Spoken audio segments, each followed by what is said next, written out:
హల్లెలూయా హల్లెలూయా.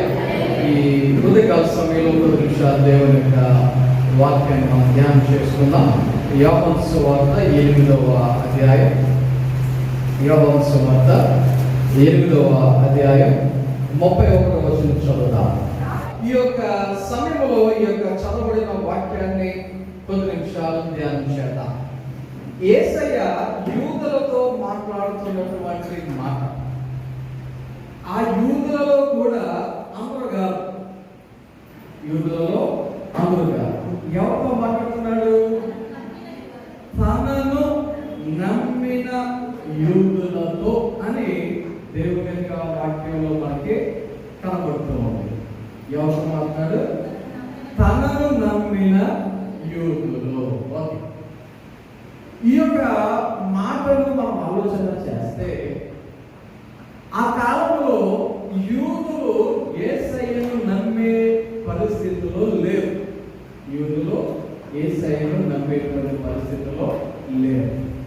యూదులు యేసయ్య యొక్క బోధకు కానీ, యేసయ్య యొక్క మరి పనులకు కానీ అభ్యంతర పడుతూ చివరికి వారు ఎలా ఉన్నారు అంటే, యేసయ్యను చంపేయాలి అనేటువంటి ఆలోచనకు వచ్చినటువంటి వారు యూదులు.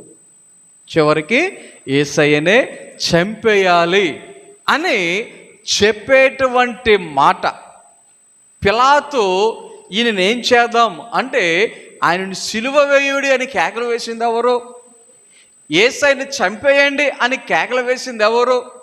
అరే బరబ్బాని విడిచిపెడదామంటే మాకు బరబ్బాయే కావాలి, యేసయ్యని సిలువ వేయండి అని అక్కడ గట్టిగా కేకలు వేసింది ఎవరు? ఆలోచన చేయండి. ఈ యూదులు జనరల్గా యేసయ్యను ఫాలో కాలేదు, కానీ కొంతమంది ఏం చేశారు? ఆయనను నమ్మిన వారు ఉన్నారు, కొంతమంది ఆయనను వెంబడించిన వారు ఉన్నారు. అందులో నమ్మిన వారితో యేసయ్య చెప్తున్నాడు ఏమని? మీరు నా వాక్యమందు నిలిచిన వారైతే నిజముగా నాకు శిష్యులై ఉండి సత్యమును గ్రహించెదరు. చూడండి, ఈ యొక్క మాటలో కొన్ని విషయాలను మనము కూడా గ్రహించాలి. ఏంటి ఆ మాటలు అంటే, యేసయ్య ఆయన ఒక ఆజ్ఞలాగా ఇచ్చినటువంటి ఒక మాట ఏంటంటే, మీరు లోకములోనికి వెళ్ళి అందరిని ఏం చేయమని చెప్పాడు? నాకు శిష్యులుగా చేయుడి అని చెప్పాడు. యేసయ్య ఏం చెప్పాడు? మీరు నాకు శిష్యులుగా చేయుడి అని చెప్పాడు. ఇప్పుడు శిష్యులుగా చేయడం, శిష్యులుగా అవ్వడం అంటే అర్థం ఏంటి? శిష్యులు అనగా తదనంతరం ఆ యొక్క బోధకుడు ఏదైతే చేశాడో ఆయన తర్వాత ఆయన శిష్యులు అది చేయవలసిన వారై ఉన్నారు. వారికి శిష్యుని తయారు చేయాలి. వారి తర్వాత వారేం చేస్తారు? ఆ యొక్క పనిని కొనసాగిస్తారు. మిగతా వారికి శిష్యులను చేసుకోవాలి. వారేం చేస్తారు? ఆ యొక్క పనిని కొనసాగిస్తూ ఉంటారు. అది ప్రాసెస్. యేసయ్య అదే చెప్తున్నాడు, శిష్యులుగా చేయుడి. అయితే ఈ యొక్క వచనంలో మనం చదివితే ఆయన ఏమంటున్నాడు?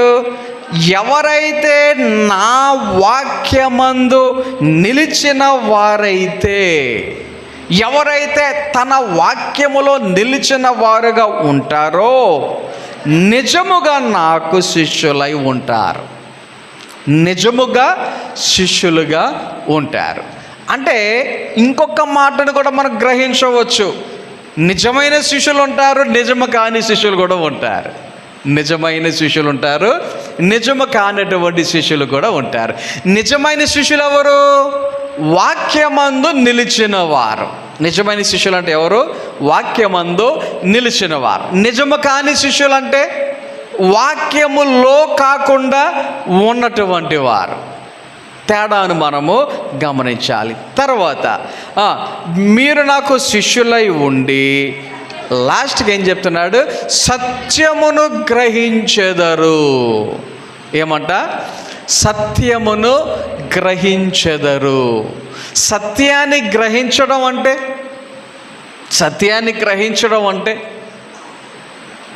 ఆలోచన చేయండి. మరి ఇది నేను చెప్పొచ్చో చెప్పకూడదో తెలియదు, కానీ నేను చదివినటువంటి ఒక వార్తను చెప్తున్నాను. ఏంటంటే, ఒక వ్యక్తికి శిక్ష పడింది. ఇంచుమించు 30 సంవత్సరాలకు పైగా జైల్లో ఉన్నాడు. ఇంచుమించు 30 సంవత్సరాలకు పైగా జైల్లో ఉన్నాడు. కానీ ఆ యొక్క వ్యక్తి యొక్క భార్య, వ్యక్తి యొక్క కుమార్తె ఆ యొక్క వ్యక్తికి పడ్డ శిక్ష గురించి పోరాటం చేస్తూనే ఉన్నారు. 30 సంవత్సరాల తరువాత మరొక తీర్పు వచ్చింది. ఏమనంటే, ఆ వ్యక్తి నిర్దోషి అని. ముందు ఏమని తీర్పు వచ్చింది? ఈ వ్యక్తి దోషి అని తీర్పు వచ్చింది. తర్వాత పై కోర్టు 30 సంవత్సరాల తర్వాత ఏమని తీర్పు చెప్పిందంటే, ఆ వ్యక్తి నిర్దోషి అని. మరి ఈ 30 సంవత్సరాలు ఏమైపోయింది? తన జీవితం అంతా జైల్లో గడపవలసినటువంటి పరిస్థితి. ఆలోచన చేయండి. దానికి తగ్గ పర్యవసానం లేకపోతే అదేంటో మరి అవన్నీ నేను చెప్పడానికి ఇష్టపడటం లేదు, కానీ లాస్ట్కి వాళ్ళు ఏమన్నారంటే సత్యమే గెలిచింది అన్నటువంటి మాట ఆ యొక్క కుటుంబ సభ్యులు డిక్లేర్ చేయడం జరిగింది. మరి ఇది రీసెంట్గానే 2 నెలలు అనుకుంటూ అయినట్టుంది, న్యూస్లో వచ్చినటువంటి వార్త ఇది. చూడండి ఒకసారి. సత్యము అనేది ప్రతి ఒక్కరి జీవితంలో ఉండాలి. మనలో సత్యాన్ని తెలుసుకోవాలి. అలాగే దేవుని యొక్క వాక్యం కూడా ఏం చెప్తుంది అంటే, ఎవరైతే ఆయన యొక్క నిజమైన శిష్యులుగా ఉంటారో వారు కూడా ఏం చేస్తారంట? సత్యమును గ్రహించేవారుగా ఉంటారు. సత్యాన్ని గ్రహించేవారుగా ఉంటారు. ఈ యొక్క ఉదయకాల సమయంలో మన జీవితంలో మనము కూడా సత్యాన్ని గ్రహించాలి. ఎందుకు సత్యం ఏంది? సత్యం అంటే ఏంటి? చాలామంది నిజం మాట్లాడాలి, నిజం చెప్పాలి అన్నట్టుగా అనుకుంటారు.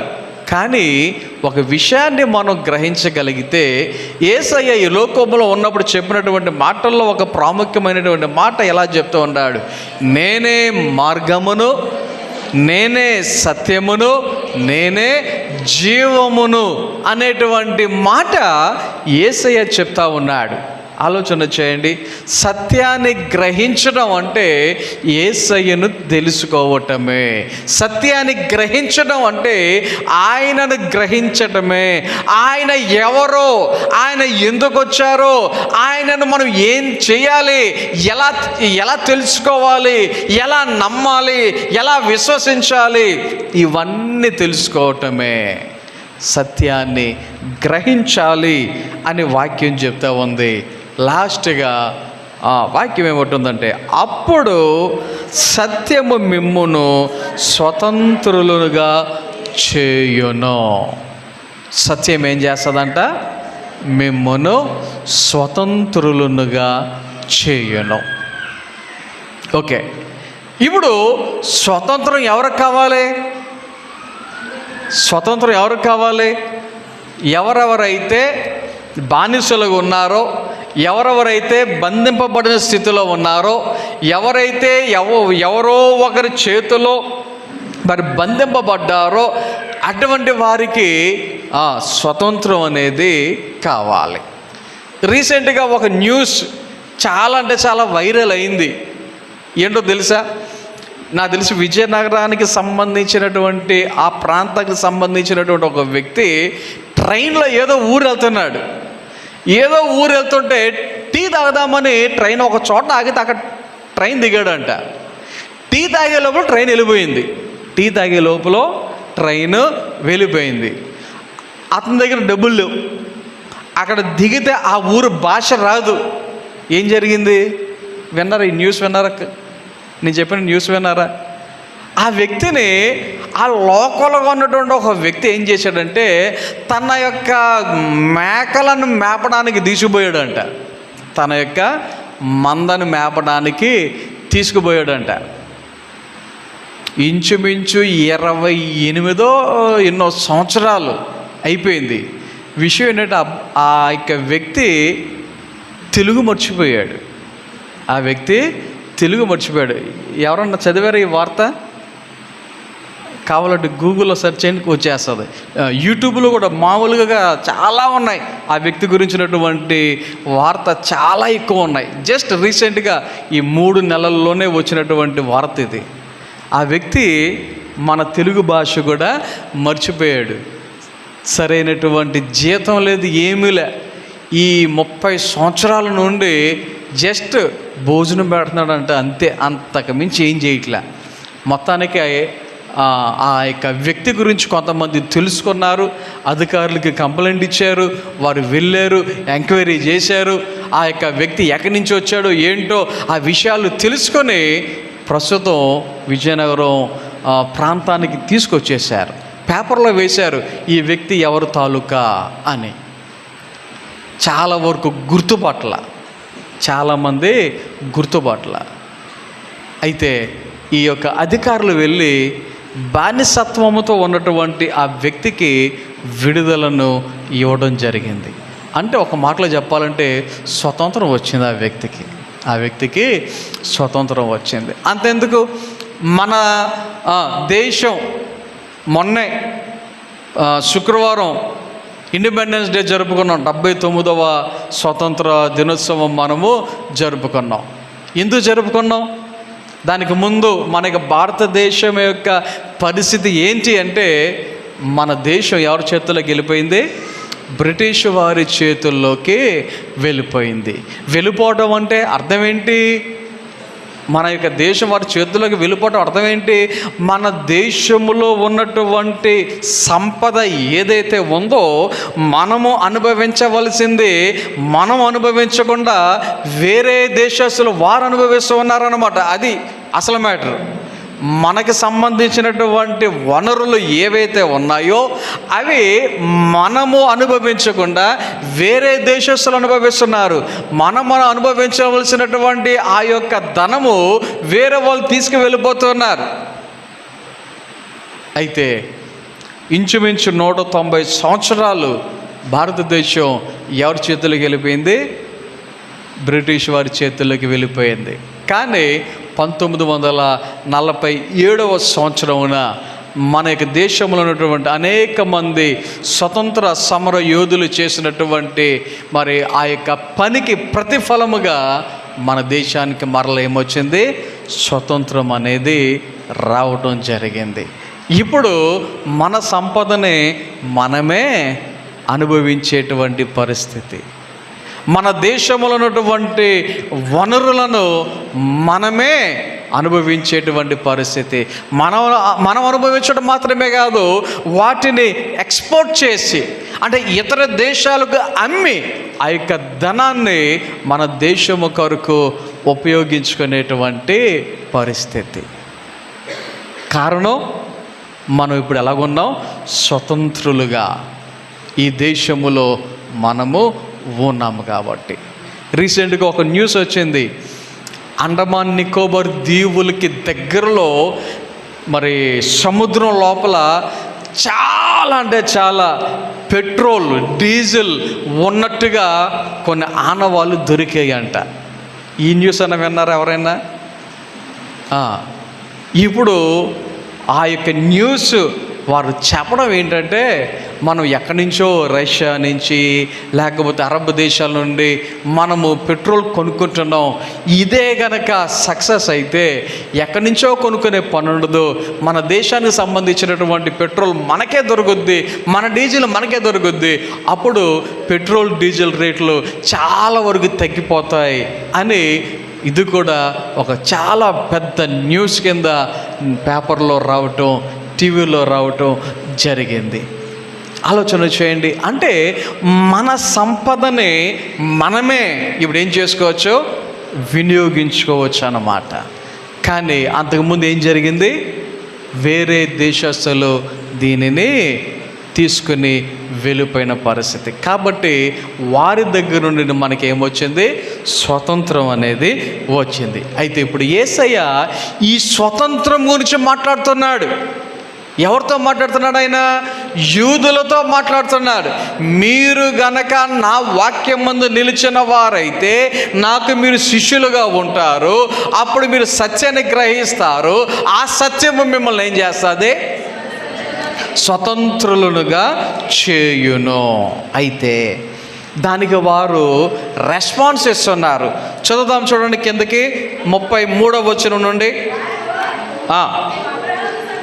మేము అబ్రహాము సంతానము, మేము ఎన్నడను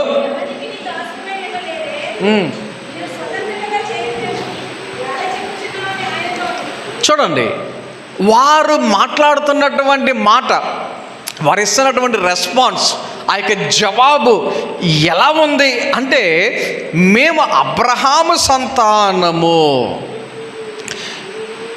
తర్వాత ఏమంటున్నారు, మేము ఎన్నడను ఎవనికిని దాసులమై ఉండలేదే, మీరు స్వతంత్రులుగా చేయుదురని ఎలా చెప్పుచున్నావని ఆయనతో అనిరి. ఓకే, కొన్ని విషయాలు మనం ఇక్కడ గమనించాలి. దానికి యేసయ్య ఏం చెప్తున్నాడు, పాపము చేయు ప్రతివాడును పాపమునకు దాసుడని మీతో నిశ్చయముగా చెప్పుచున్నాను అన్నాడు యేసయ్య. పాపము చేయు ప్రతివాడును పాపమునకు దాసుడే. ఓకే, దానికి ముందు యూదులు ఏమన్నారు, మేము ఎవరము, అబ్రహాము సంతానము, మా జీవితంలో మేము ఎప్పుడు ఎవరికి దాసులుగా ఉండలేదు కదా, మరి నువ్వేంటి మమ్మల్ని స్వతంత్రులుగా చేస్తావని చెప్తున్నావు అని యేసయ్యనే అడుగుతూ ఉన్నారు. ఇప్పుడు యూదుల యొక్క ఆలోచన, యూదుల యొక్క ఉద్దేశం ఏంటి అంటే, బహుశా వారు ఈ లోక సంబంధమైనటువంటి బానిసత్వము గురించి, లేకపోతే లోక సంబంధమైనటువంటి స్వతంత్రము గురించి ఆలోచన చేసి అలాగన్నారేమో. కానీ కొన్ని విషయాలను కనుక మనం ఆలోచన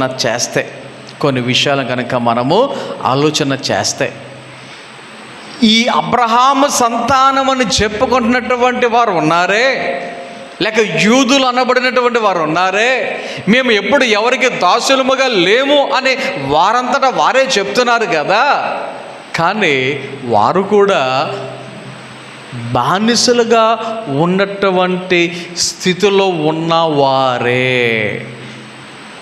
అది భౌతికంగా ఆలోచన చేసిన, ఆత్మ సంబంధంగా ఆలోచన చేసిన, రెండు విధాలుగా కూడా వారు ఎలాగున్నారు, బానిసలుగానే ఉన్నారు. ఎందుకంటే యేసయ్య ఏమంటున్నాడు, పాపము చేయు ప్రతివాడును పాపమునకు దాసుడే అన్నాడు కదా. దేవుని యొక్క వాక్యాలు మనందరూ తెలిసినటువంటి ఒక మాట, ఏ భేదమును లేదు, అందరూ పాపము చేసి దేవుడు అనుగ్రహించి మహిమను పొందలేకపోతున్నారు అనేటువంటి మాట మనం చదివాము కదా. ఆదాము అవ్వలు తప్పు చేసినందుకు, ఆ యొక్క పాపము చేసినందుకు, వారు పాపం చేసిన దానిని బట్టి మరణమును పొందినందుకు అది ప్రతి ఒక్కరికి ఏమవుతూ ఉందంట, సంప్రాప్తమాయను అని దేవుని యొక్క వాక్యమే చెప్తుంది కదా. కాబట్టి ఆ మాటను బట్టి చూచిన ఈ యూదులు కూడా ఏం చేసినట్టు, పాపము చేసినట్టే వారు కూడా పాపమునకు దాసులుగా ఉన్నట్టే. ఇది ఆత్మ సంబంధంగా నేను చెప్తున్నటువంటి మాట. అదే భౌతికంగా ఆలోచన చేస్తే, లోక సంబంధంగా ఆలోచన చేస్తే, మరి వీరు ఎప్పుడు ఎక్కడ బానిసలుగా లేరా? ఉన్నారంట. ఎవరో చెప్తున్నారు కానీ లేరా? ఉన్నారు. ఎక్కడా 400 సంవత్సరాలకు పైగా ఇశ్రాయేలీయులు ఎవరి సమయంలో వెళ్ళారు ఐగుప్తు దేశానికి అంటే యోసేపు అక్కడ ప్రధానిగా ఉన్నప్పుడు ఆ యొక్క ఇశ్రాయేలు దేశంలో భోజనము లేక కరువు వచ్చినప్పుడు యోసేపు దగ్గరికి తనకి అన్నలు వెళ్తే అక్కడ మీరు వద్దు నా దగ్గరికి వచ్చేయండి అన్నప్పుడు ఆ యొక్క ఇశ్రాయేలీలు ఇంచుమించు 70 మంది వెళ్ళారంట. ఎంతమంది? ఇంచుమించు 70 మంది వెళ్ళారంట. ఎక్కడికి? ఐగుప్తు దేశానికి. అయితే 70 మంది కాస్త పరిస్థితి ఎలాగైపోయింది? ఆ యొక్క ఐగుప్తు దేశములో ఇశ్రాయేలీయులు వర్ధిల్లటం, ఐగుప్తు దేశములో ఇశ్రాయేలీయులు విస్తరించడం, ఐగుప్తు దేశములో ఇశ్రాయేలీయులు ఎక్కువైపోవటం. ఎప్పుడైతే ఆ యొక్క ఫరో ఈ యొక్క విషయాన్ని చూచాడో, అమ్మో పరాయి దేశస్తులు మన దేశానికి వచ్చి మనలను డామినేట్ చేసేస్తున్నారు, మనలను వారు మనకన్నా ఎక్కువైపోతున్నారు, వీరిని అణచాలి అని ఒక నిర్ణయానికి వచ్చి ఏం చేశారు? ఇశ్రాయేలీయులందరినీ ఆ యొక్క దేశములో బానిసలుగా చేయటం జరిగింది. ఇశ్రాయేలీయులందరినీ బానిసలుగా చేయటం జరిగింది. ఈ ఇశ్రాయేలీయులు అంటే ఎవరు? అబ్రహాం సంతానమే. ఈ ఇశ్రాయేలీయులు ఎవరు? అబ్రహాము పిల్లలే, అబ్రహాము మనవల్లే కదా. మరి వీరు ఎలాగున్నారు? ఆ యొక్క ఐగుప్తు దేశంలో బానిసలుగానే ఉన్నారు. కానీ ఇక్కడ ఈ యూదులు ఏమంటున్నారు? అరెరే, మేము అబ్రహాం సంతానం, మేము ఎప్పుడు ఎవరికి కూడా బానిసలుగా లేము అన్నట్లుగా చెప్పుకుంటూ ఉన్నారు. ఆలోచన చేయండి. ఇప్పుడు ఈ యొక్క విషయాన్ని కనుక మనం ఆలోచన చేస్తే, ఈజిప్టు అనేటువంటి ఐగుప్తు అనేటువంటి దేశములో ఇశ్రాయేలీయులు ఎలాగ ఉన్నారు? బానిసలుగా ఉన్నారు. తర్వాత ఇంకా వేరే సందర్భంలో ఆ కొన్ని సంవత్సరాల తర్వాత మరొక దేశంలో బానిసలుగా ఉన్నటువంటి పరిస్థితి యూదులు కలిగి ఉన్నారు. ఎక్కడ అంటే బబులోను దేశములో. ఎక్కడ? బబులోను దేశములో. ఎంతకాలం ఉన్నారు అక్కడ? 70 సంవత్సరములో. ఎంతకాలం? 70 సంవత్సరములు. మనము ఇర్మీయా గ్రంథము 25వ అధ్యాయము 11, 12 వచనాలు చదివితే నేను చెప్తున్నటువంటి మాటలు అక్కడ మనకు కనబడుతూ ఉంటాయి. ఈ దేశమంతయు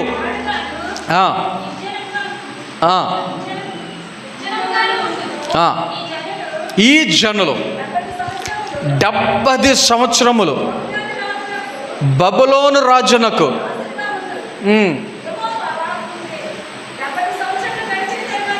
70 సంవత్సరాలు గడిచిన తరువాత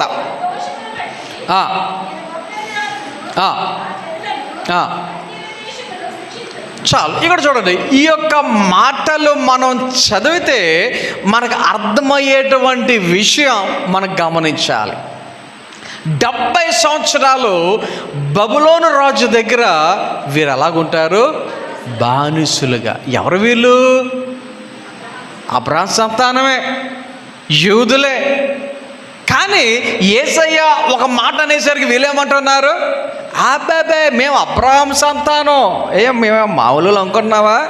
మేము అబ్రహాం సంతానం, మేమేం చేయలేదు, ఎప్పుడును ఎక్కడను ఎవరి దగ్గరను బానిసలుగా లేము అని చెప్పుకుంటూ ఉన్నారు. బబులోను నుంచి 70 సంవత్సరాల తర్వాత దేవుడు వారిని విడిపించిన తర్వాత వారి పరిస్థితి ఇంకా ఎలాగుందో తెలుసా? బానిసలుగా వారు మరి విడుదల పొందారు. కానీ స్టిల్ వారు ఎలాగున్నారంటే నెహెమియా చెప్తా ఉంటాడు. నెహెమియా గ్రంథం 9వ అధ్యాయము 36వ వచనం చదివితే, చదవండి సార్. నెహెమియా గ్రంథం 9వ అధ్యాయం 36వ వచనం.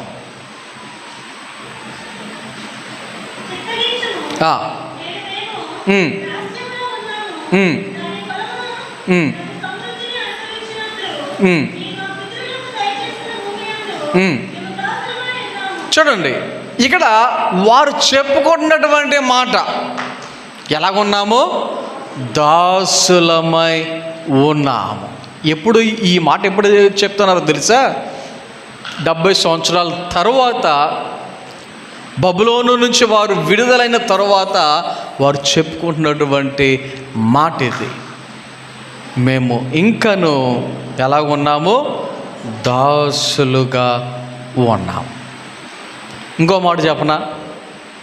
యేసయ్య ఆ మాట చెప్పినప్పుడు ఏ యూదులైతే మేము అబ్రహాం సంతానం, మేము ఎవరి దగ్గర బానిసలుగా లేము అని ఎవరైతే చెప్తా ఉన్నారో, ఆ సమయానికి కూడా వారు ఎవరి చేతిలో ఉన్నారో తెలుసా?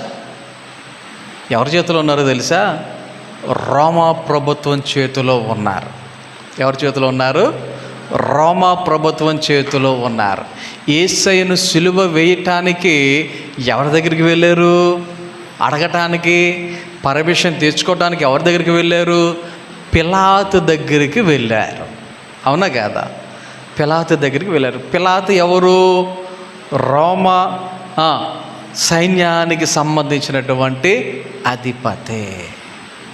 అంటే యేసయ్య కాలములో కూడా యూదులు ఎవరి చేతిలో ఉన్నారు? వారి చేతిలో వారు లేరు. వారు స్వతంత్రులుగా లేరు. అప్పటికి రోమా ప్రభుత్వం వారిని ఏం చేస్తుంది అంటే పరిపాలన చేస్తూ ఉంది. ఇంత ఇలాగున ఉన్నా వాళ్ళు ఏమంటూ ఉన్నారు? మేము ఎవరికైనా దాసులముగా లేము. సరే, వాళ్ళ యొక్క ఉద్దేశం మనం వింటున్నాం కదా. ఏమనిపిస్తుంది వాళ్ళని చూస్తే? మనకి ఏమనిపిస్తుంది?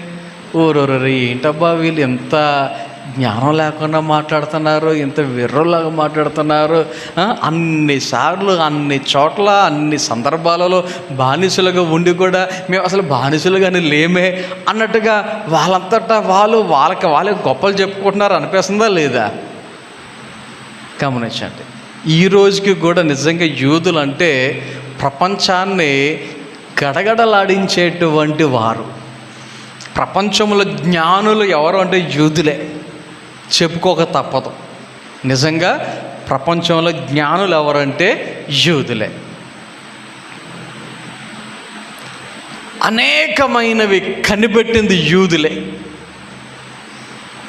ఒకసారి నేను ఒక ఇంటర్వ్యూ విన్నాను. యూదులు అంత తెలివిగా పుట్టడానికి కారణం ఏంటి అనేది ఆ ఇంటర్వ్యూలో నేను విన్నదేంటి తెలుసా? స్త్రీ గర్భము ధరించినప్పుడు, ప్రెగ్నెంట్గా ఉన్నప్పుడు ఆ తల్లి లెక్కలు తెగ చేసేస్తుందంట. ఏం చేస్తుంది? మైండ్ లెక్కలు ఎక్కువగా, చాలా కఠినమైనటువంటి లెక్కలు చేస్తూ ఉంటుందంట. సో ఆ ప్రభావం ఎవరి మీద పడుతుంది? ఇప్పుడు పెరుగుతున్నటువంటి బిడ్డ మీద కూడా పడుతూ ఉంది. అందుకనే మన దగ్గర, మన ఏరియాల్లో ప్రెగ్నెంట్గా ఉన్నప్పుడు కొంతమంది చెప్పే సలహాలు ఏంటేమో, మా సంతోషంగా ఉండు, టెన్షన్ పడకుండా ఉండు, అయ్యే చెప్తారు మనవాళ్ళు. అంతకు మించి ఏం చెప్పరు. బెడ్ మంచి దిక్కో, పడుకునే ఉండు, అయ్యే మనకి చెప్పేయి. పనులు చేయకు, వంగోకు, ఇయే మనకు చెప్పేయి. అవునా? ఆలోచన చేయండి. యూదుల దగ్గర మాత్రం మీరు ఇంటర్వ్యూలు చాలా ఉన్నాయి, వినండి, తెలుస్తుంది. లెక్కలు బాగా చేస్తారంట. ఆ ప్రభావంతో పుట్టే బిడ్డలు కూడా చాలా తెలివిగా పుడతారంట. అదే సీక్రెట్. అంతకు మించి ఇంకొక సీక్రెట్ లేదు అని వారు చెప్పడం జరిగింది. సరే, అటువంటి యూదులు తెలివైన వారు, జ్ఞానవంతులని చెప్పుకునే యూదులు ఇప్పుడు ఏం చేస్తున్నారు?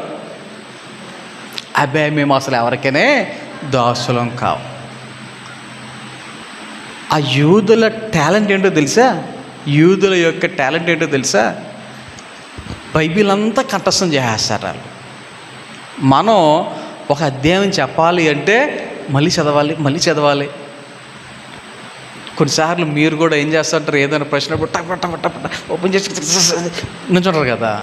అలా కాదు, బైబిల్ అంతా కంఠస్మే వాళ్ళకి, బైబిల్ అంతా. అది వాళ్ళ తెలివంటే, వాళ్ళ తెలివంటే. అయితే అటువంటి వారు ఏమంటున్నారు? మేము అబ్రాహాము సంతానం, మేము ఎవరికైనా దాసులము కాము. ఇప్పుడు చెప్పండి, వాళ్ళ తెలివంతా ఏమైపోయింది? వాళ్ళ జ్ఞానం అంతా ఏమైపోయింది? సరే, నేను ఒక ప్రశ్న వేస్తాను. ప్రశ్న అనాలా ఏమో తెలియదు, కానీ నేను ఒక మాట చెప్తాను. చాలామంది మనలో కూడా అటువంటి వారే. ఎటువంటి వారు? మేము ఎవరికైనా దాసులము కాము అనుకునే వారమే. కానీ వాక్యం ఏమంటుందంటే, పాపానికి ఏమైపోయాం? దాసులమైపోయాం. మనం కొన్ని విషయాలకు బానిసలమైపోయాం. బంధకాలలో చిక్కుబడిపోయినటువంటి పరిస్థితుల్లో ఉండిపోయాం. మనకేం కావాలి ఇప్పుడు? స్వతంత్రం కావాలి. మనకేం కావాలి? స్వతంత్రం అనేది కావాలి. టైం పరిగెడతా ఉంది. కొన్ని క్లుప్తంగా కొన్ని పాయింట్లు చెప్తాను, మిగతా పాయింట్లు వచ్చే ఆదివారం నేను కొనసాగిస్తాను. ఒకటి, గలతీయులకు రాసిన పత్రిక 4వ అధ్యాయము 8వ వచనం చదువుదాం. చూడండి, గలతీయులకు రాసిన పత్రిక 4వ అధ్యాయం 8వ వచనం. ఆ కాలమందైతే మీరు దేవుని ఎరుగని వారై నిజమునకు దేవుళ్ళు కాని వారికి దాసులై ఉంటిరి. గలతీలో ఉన్నటువంటి సంఘానికి పౌలు గారు చెప్తున్నటువంటి మాట ఏమని చెప్తా ఉన్నారంటే, కొన్ని నెలల క్రితమో సంవత్సరాల క్రితమో ఆయన అంటున్నాడు, ఆ కాలమందైతే మీరు ఏమై ఉన్నారు? దేవునిని ఎరుగని వారుగా ఉన్నారు. దేవునిని ఎరుగని వారుగా ఉన్నారు. ఆలోచన చేయండి. ఈ రోజుల్లో కొద్దిగా వాక్యం విస్తరించింది కాబట్టి, దేవుని యొక్క వాక్యం విరివిగా మనకు వినబడుతుంది కాబట్టి, దేవుని యొక్క వాక్యాన్ని విరివిగా మనం వినగలుగుతున్నాం కాబట్టి, అనేక మంది జీవితాలలో చాలా మార్పులు వచ్చాయి. అవునా కాదా? నేను పేరు చెప్పను, కానీ ఒక రాజకీయ నాయకుడు నాతో అన్నమాట, స్వయముగా నాతో అన్నమాట ఏంటో తెలుసా? ఏమండి, తెల్లారి లెగిస్తే మేము లెక్క ముందే మా ఇంటి దగ్గర వచ్చి కూర్చునే వాళ్ళు, అటొక పార్టీ ఇటొక పార్టీ, గొడవలు తీర్పులు తీర్చమని వచ్చేవాళ్ళు. ఏ గొడవ అంటే ఆకుపడిందని, లేకపోతే నీరు పడ్డాయని, తుడిసి చెత్త తుడిచారని, ఇలాగున్న ప్రతిరోజు ఉదయాన్నే మేము లెక్క ముందు వచ్చి కూర్చుండేవారండి. కానీ ఇప్పుడైతే మీ వల్ల, అంటే వాక్యము చెప్పుట వల్ల, వాక్యము వినుట వల్ల, మందిరాలకు వెళ్ళటం వల్ల అలాంటి గొడవలు ఏమీ రావట్లేదు, ప్రశాంతంగా ఉన్నాం అన్నాడు ఒక ఆయన. ఆలోచన చేయండి. దేవునిని ఎరగనటువంటి వారుగా ఉంటే వారు ఎక్కడున్నట్టు? దేవుళ్ళు కాని వారికి దాసులుగా ఉన్నట్టే. దేవుని కానటువంటి వారికి దాసుడుగా ఉన్నట్టే. అంటే సింపుల్గా చెప్పాలి అంటే అపవాదికి దాసులుగా ఉన్నట్టే. ఎవరికి? అపవాదికి, సాతానికి దాసులుగా ఉన్నట్టే. కానీ దేవునిని ఎరిగిన వారముగా ఉండుట వలన ఎక్కడి నుంచి స్వతంత్రం పొందుకున్నాం మనము? అపవాది నుండి, సాతాను నుండి మనకేమొచ్చింది? స్వతంత్రం వచ్చింది. మనము నిజమైనటువంటి దేవునిని ఎరిగిన వారముగా ఉన్నాం. దేవుడు కానటువంటి వారికి ఇప్పుడు దాసులుగా ఉండవలసినటువంటి పని లేదు. సో మనము యేసయ్య వలన, దేవుని వలన, ఆయన వాక్యము వలన అపవాది నుండి మనకేమొచ్చింది? స్వతంత్రం అనేది వచ్చింది. రోమాపత్రిక 6వ అధ్యాయం, రోమాపత్రిక 6వ అధ్యాయం 14వ వచనం చదువుదాం. చూడండి, ఆ, ఉమ్, ఉమ్, ఉమ్, ఉమ్. మీ మీద ప్రభుత్వము చేయదు. ఇక్కడ మరొక మాటను అర్థం చేసుకోవాలి. ఏంటి ఈ మాట అంటే, కృపకే గాని ధర్మశాస్త్రమునకు లోనైన వారు కారు గనుక పాపం ఏం చేయదంట, మీ మీద ప్రభుత్వము చేయదు. అంటే దీని అర్థం ఏంటి? దేవుని వలన, యేసయ్య వలన మన యొక్క జీవితంలో పాప క్షమాపణ పొందుకునేటువంటి అవకాశం వచ్చింది. కాబట్టి పాప క్షమాపణ నుండి మనము బయటపడటానికి ఆయన తనకి రక్తాన్ని కల్వరి సిలువలో చిందించాడు. కాబట్టి ఇక పాపము మనల్ని ఏం చేయదు, ప్రభుత్వము చేయదు. అంటే పాపము మనలను ఏలదు, పాపము మనలను బానిసలుగా ఉంచలేదు. ఇప్పుడు ఏం పొందుకున్నట్టు? పాపము నుండి స్వతంత్రము పొందుకున్నట్టే. పాపము నుండి, పాపపు దాస్యము నుండి మనం ఏం పొందుకున్నట్టు? స్వతంత్రము పొందుకున్నట్టే. ఎవరి వలన? దేవుని వలన, క్రీస్తు వలన. లేకపోతే ఇంకొక చిన్న ఎగ్జాంపుల్ మీకు చెప్తాను. యేసయ్య దగ్గరకు ఒకసారి ఒకరు వచ్చారు. లోకసువార్త 13వ అధ్యాయంలో మనం చదివితే అక్కడ మరి యేసయ్య ఉన్నప్పుడు ఒక నడుము వంగిపోయినటువంటి ఒక స్త్రీ యేసయ్య దగ్గరకు వచ్చినప్పుడు మరి అక్కడ వాక్యంలో మనకు కనబడుతుంది, 18 సంవత్సరాల నుండి ఆమె బలహీనతతో ఉందంట. ఎన్ని సంవత్సరాలు? 18 సంవత్సరాల నుండి. ఆ యొక్క బలహీనత ఎందుకు వచ్చింది? దెయ్యము పట్టిన పరిస్థితిని బట్టి ఎందుకు వచ్చింది? దెయ్యాల వలన. ఆలోచన చేయండి. బలహీనతలు 2 రకాలుగా వస్తాయి. ఒకటి శరీరపరంగా వస్తాయి, 2 దెయ్యాల వల్ల వస్తాయి. శరీరపరంగా వచ్చినప్పుడు దానికి తగ్గట్టుగానే ట్రీట్మెంట్ చేయాలి. దెయ్యం వల్ల వచ్చినప్పుడు దానికి తగ్గట్టుగానే ట్రీట్మెంట్ చేయాలి. కొన్నిసార్లు కొంతమంది ఇలాంటి మాటలు చెప్తూ ఉంటారు. ఏ మాటలు తెలుసా? ఏమండి, హాస్పిటల్కి వెళ్ళాం, చాలా రిపోర్ట్లు, చాలా టెస్టులు చేశాము, ఏమీ లేదంటున్నారు, కానీ మా వాడికి ఏమీ నయం కావట్లా అని అంటారు. అవునా? దాని అర్థం ఏంటి? ఆలోచన చేయండి. మీ అందరికీ తెలిసినటువంటి ఒక చిన్న ఎగ్జాంపుల్, అంటే చాలా ఉన్నాయి కానీ మనం కళ్ళారా చూసాం కాబట్టి మీకు అర్థమవుతుంది. చిన్న అబ్బాయి పేరు ప్రవీణ్. భయంకరమైనటువంటి పరిస్థితి, అందరూ కళ్ళారా చూసినటువంటి పరిస్థితి. లేచి నిలబడలేని పరిస్థితి, పడుకోలేని పరిస్థితి, కూర్చోలేని పరిస్థితి. హాస్పిటల్స్కి చాలా తిప్పారు, చాలా టెస్టులు చేశారు, ఏమీ లేదంటున్నారు. చాలా మందులు వాడాడు, ఏమి నయం కావట్లా. కానీ చివరికి దేవుని యొక్క కార్యం జరిగింది. దేవుడు సంపూర్ణమైనటువంటి విడుదల ఇచ్చాడు. ఇచ్చిన తర్వాత ఇప్పుడు ఆరోగ్యంగా ఉన్నాడు. ఇప్పుడు తన డ్యూటీ తాను చేసుకుంటూ ఉన్నాడు. ఆ వ్యక్తి చెప్పిన మాట ఏంటో తెలుసా? ఇంట్లో వాళ్ళు అనేవాడంట, నన్ను తీసుకెళ్ళి గోదావరిలో పడేయండి అని. ఆ వ్యక్తిని అడగొచ్చు మీరు, ఈ మాట అన్నాడా లేదా? ఆలోచన చేయండి ఒకసారి.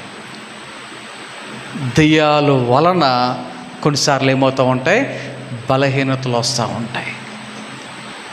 ప్రతి నెల 30వ తారీఖు జరుగుతున్నటువంటి ప్రేయర్స్లో చాలామంది అలాంటి పరిస్థితుల నుండి విడుదల పొందుకుంటూ ఉన్నారు. దానికి సాక్ష్యం మీరే, అక్కడ ఆ ప్రేయర్స్ చూస్తున్న వారే. ఆలోచన చేయండి. ఇక్కడ 18 సంవత్సరాల నుండి దెయ్యం పట్టినటువంటి ఒక స్త్రీ అచ్చట ఉంటేను ఆమె నడుము వంగిపోయి ఎంత మాత్రము చక్కగా నిలవబడలేకుండాను. ఆలోచన చేయండి. కొన్నిసార్లు మనం ఏదైనా ఒంగుని చిన్న పని చేస్తూ ఒక 5 నిమిషాలు పని చేసిన తర్వాత నిలబడాలంటేనే కొన్నిసార్లు పడ్డేస్తున్నాడు, అయిపోయినాడు, పడేయింది, ఇంతే నడిచే పరిస్థితి. అవునా? మరి 18 సంవత్సరాల నుండి వంగిపోయిందంటే మాటలా? కానీ అక్కడ జరిగినటువంటి కార్యం ఏంటి అంటే, అక్కడ యేసయ్య ఆమెను చూచి రమ్మని పిలిచి, అమ్మ నీ బలహీనత నుండి విడుదల పొంది ఉన్నావని చెప్పి ఆమె మీద చేతులు ఉంచగానే ఆమె చక్కగా నిలవబడి దేవుని మహిమపరిచాను. అంటే దానికి జరిగినటువంటి సంగతి ఏంటంటే, ఆ దెయ్యం వెళ్ళిపోయింది. ఆ తర్వాత ఆమె వెంటనే చక్కగా నిలవబడగలిగింది. అంటే నేను చెప్దాం అనుకున్న మాట ఏంటంటే, రోగాల నుండి కూడా మనకేం కావాలి? స్వతంత్రం కావాలి. రోగాల నుండి విడుదల కావాలి. రోగం అనే బంధకాల నుండి మనము విడుదల పొంది బయటకు మనము రావాలి. ఆ రోగ బంధకాలలో ఉండిపోకూడదు. సో దేవుని యొక్క వాక్య ప్రకారముగా మన జీవితాలను ఆలోచన చేస్తే కొన్ని బంధకాలను మనల్ని బంధించేసాయి. వాటి నుండి మనము విడుదల పొందుకోవాలి, మనము స్వతంత్రం పొందుకోవాలి. దేవుని యొక్క వాక్యములో ఇంకొక మాట లూకా సువార్తలోనే 8వ అధ్యాయములో మనం చదివితే చూడండి, 29వ వచనం చదువుదాం.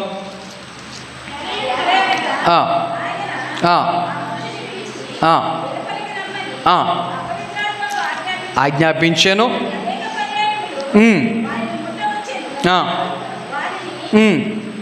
గొలుసులతోనూ కాలు సంఖ్యలతోనూ కట్టి కావలి అందుంచిరి, కానీ వాడు బంధకములను తెంపగా దెయ్యము వానిని అడవిలోనికి తరుముకొని పోయేను. ఈ యొక్క సంఘటన మనందరికీ తెలుసు, చాలాసార్లు మనం విన్నదే. ఒక వ్యక్తికి దెయ్యం పట్టింది, వాడు ఊరిలో ఉండకుండా మానేసి ఎక్కడికి వెళ్ళిపోతూ ఉండేవాడు?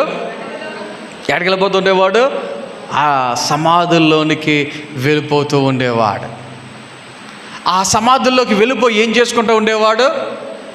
తన యొక్క శరీరమును గాయము చేసుకుంటూ ఉండేవాడు.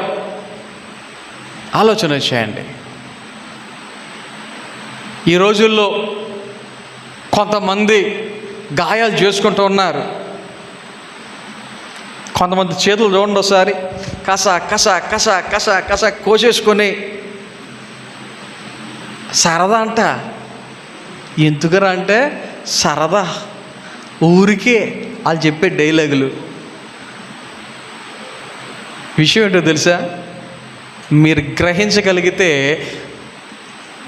మన ప్రమేయం లేకుండా మన శరీరాన్ని గాయపరుచుకునేది ఎప్పుడో తెలుసా? దెయ్యం పట్టినప్పుడే. ఇప్పుడు దెయ్యం పట్టినప్పుడే. ఆలోచన చేయండి. ఈ వ్యక్తి కూడా ఆ బాపతే రాళ్ళతో ఏం చేసుకునేవాడు? రక్తం వచ్చేటట్లుగా గాయపరుచుకునేవాడు. ఒంటి మీద బట్టలు కూడా చించేసుకునేవాడు. దెయ్యం పట్టిన వాళ్ళని గమనించండి, పీక్కుండా రాళ్ళు కూడా. అయితే యేసయ్య ఆ వ్యక్తిని ఎప్పుడైతే ముట్టాడో, యేసయ్య ఎప్పుడైతే ఆ వ్యక్తికి ఎదురుపడ్డాడో, ఆ వ్యక్తి నుంచి దెయ్యాలు ఎప్పుడైతే వెళ్ళిపోయాయో, ఆ వ్యక్తి ఇప్పుడు నెక్స్ట్ ఎలా ఉన్నాడంట? బట్టలు వేసుకుని కాముగా అరవకుండా ఉండేసరికి జనాలకు భయం వేసిందంట. జనాలు ఆ వ్యక్తిని చూసి భయపడ్డారంట. ఊర నాయన ఈంటిడు కేకలేసాడు, కేకలేట్లా బట్టలు చింపుకున్నాడు, బట్టలు వేసుకుని ఉన్నాడు, లేకపోతే సంఖ్యల్లో కట్టినా తెంపుకునేవాడు ఇప్పుడు సంఖ్యలు లేకుండా కుదురుకున్నాడు అని ఆ వ్యక్తిని చూసి భయపడ్డారంట. అవునా? ఇక్కడ నేను చెప్దాం అనుకున్న మాట ఏంటంటే, దెయ్యాల నుండి కూడా మనకేం కావాలి? స్వతంత్రం కావాలి, విడుదల కావాలి. మనకు తెలియదు అది మనం పట్టుకుందని, అది తెలియదు అది మనం బంధించిందే అని. మనమేమో అనుకుంటాం, నేను నీతిమంతుడిని, నేను పరిశుద్ధుడిని, నేను అది ఇది అనుకుంటాం మనం. కానీ అది చేసే పని అది చేస్తానే ఉంటుంది. మనకేం కావాలి? సాతాను నుండి కూడా స్వతంత్రం కావాలి. ఆఖరికి ఇంకొక మాట చెప్పి ముగిస్తా. హెబ్రీయులకు రాసిన పత్రిక 2వ అధ్యాయం, హెబ్రీయులకు రాసిన పత్రిక 2వ అధ్యాయం 15వ వచనం చదువుదాం.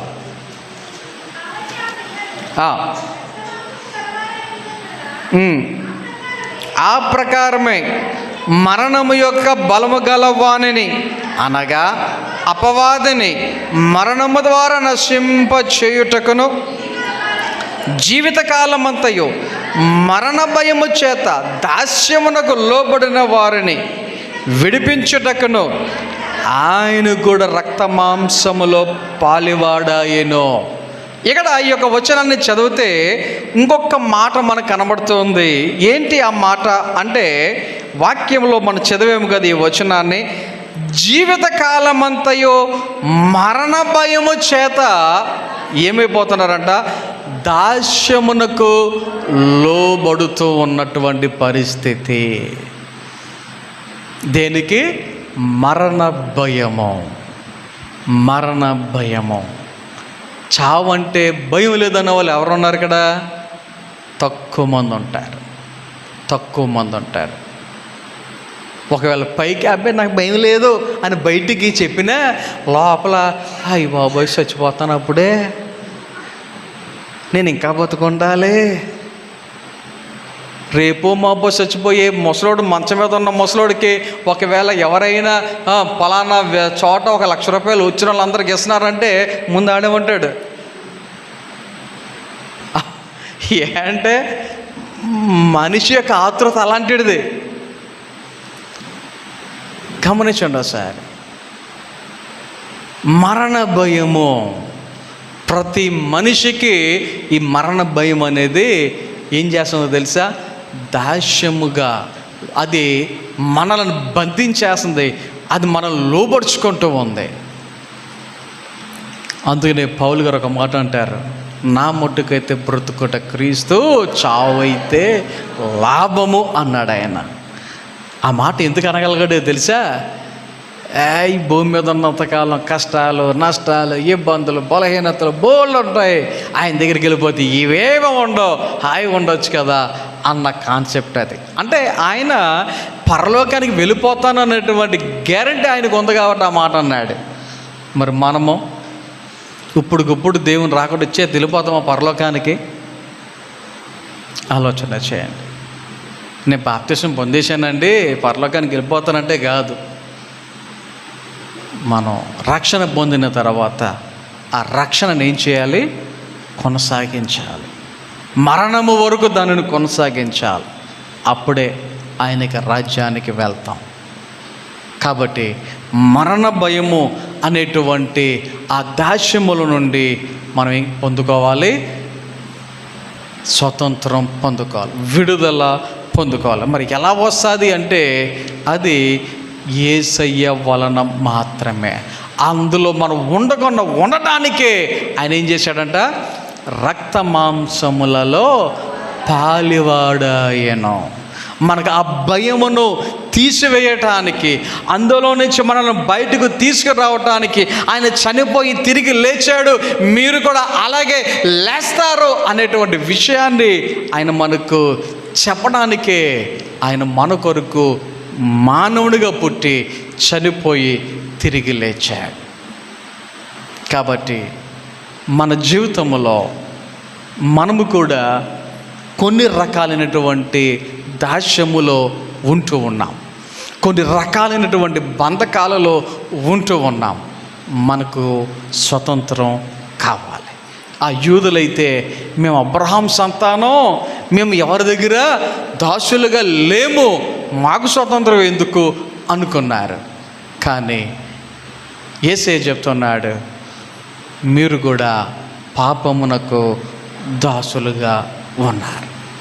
మరి మనమందరం కలిసి ఈ విషయాలను గ్రహించి యేసుక్రీస్తును బట్టి మాత్రమే మనకు స్వతంత్రం, ఆయనను బట్టి మాత్రమే మనకు విడుదల. కాబట్టి దేవుని బిడ్డలుగా నిజమైన స్వతంత్రం ఆయనలో ఉన్నది అనేటువంటి విషయాన్ని గ్రహించి నిజమైన స్వతంత్రాన్ని మనం పొందుకుందాం. కొద్ది మాటలు దేవుడు మన వినికిడిలో ఫలింపచేసి నడిపించును గాక. ఆమేన్. ప్రార్థన చేసుకుందాం. అందరూ తలలు వంచండి, కన్ను మూసుకొనండి. ప్రార్థన. మహోన్నతుడా, గొప్ప దేవా, నీ ఘన నామమునకు వందనాలు, స్తోత్రాలు తండ్రి.